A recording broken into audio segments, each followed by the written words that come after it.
পরক্রিয়া কোনো ভুল নয়, জেনে বুঝে করা প্রতারণা। বেশিরভাগ বিবাহিত সম্পর্ক, সাজানো সংসার নষ্ট হয়ে যায় পরক্রিয়া নামক ব্যাধির কারণে। এটা কোনো ভুলের নাম নয়, এটা জেনে বুঝে করা প্রতারণা।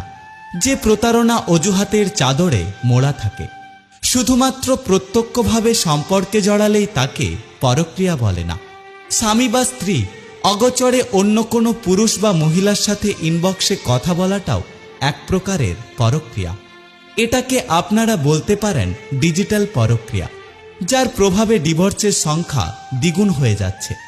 আর এই পরক্রিয়া করার পেছনে মানুষ অদ্ভুত অদ্ভুত অজুহাত দেয়। আমার স্ত্রী সুন্দর নয়, ওর প্রতি আমার টান ও রুচি কাজ করে না, পরিবার থেকে বিয়ে দিয়েছে জোর করে। আমার স্ত্রী আমাকে বোঝে না, ওর সাথে আমার থাকা যায় না।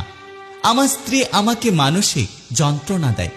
আমার স্ত্রী স্মার্ট নয়, সেজেগুজে সবসময় থাকে না। অথবা অনেক পুরুষ স্ত্রীকে মিথ্যে অপবাদ দেয়। আর এই ক্ষেত্রে স্ত্রীরা অজুহাত দেয়, আমার স্বামী আমাকে সময় দেয় না, আমি সন্তুষ্ট না, আমাকে ভালোবাসে না, আমাদের বয়সের মিল নেই, আমাদের মনের কোনো মিল নেই, আমার স্বামী দেখতে ভালো নয়, আমার স্বামীর ব্যবহার ভালো নয়, আমার স্বামী আমার সাথে খারাপ ব্যবহার করে। কিন্তু বিশ্বাস করুন, এগুলো সব অজুহাত।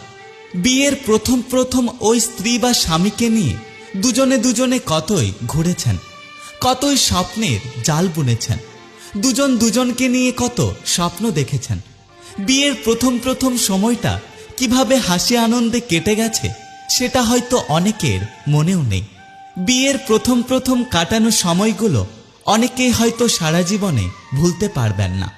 কিন্তু যখনই দুজনের মাঝে একটা বাচ্চা এলো, অথবা বেশ কিছুটা সময় কেটে গেল, দুজনের সাথে এখন আর সেই জীবনসঙ্গীকে আপনার ভালো লাগছে না। আমরা হয়তো একটা কথা ভুলে যাই, সম্পর্ক কোনো পোশাক নয় যে পুরনো হয়ে গেছে বলে সেটা ভালো লাগছে না। সম্পর্ক হলো একটা দায়িত্ব, একটা মায়ার বন্ধন। আর এর থেকেও ভয়ঙ্কর হচ্ছে স্ত্রী বা স্বামীর সাথে বাস্তবে মধুর সম্পর্ক বজায় রেখে গোপনে তৃতীয় ব্যক্তির সাথে সম্পর্কে জড়ানো।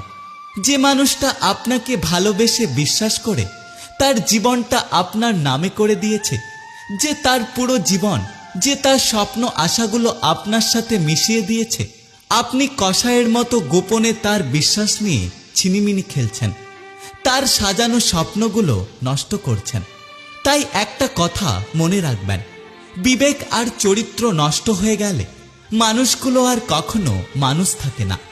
মানুষগুলো নর্দমার কীটে পরিণত হয়।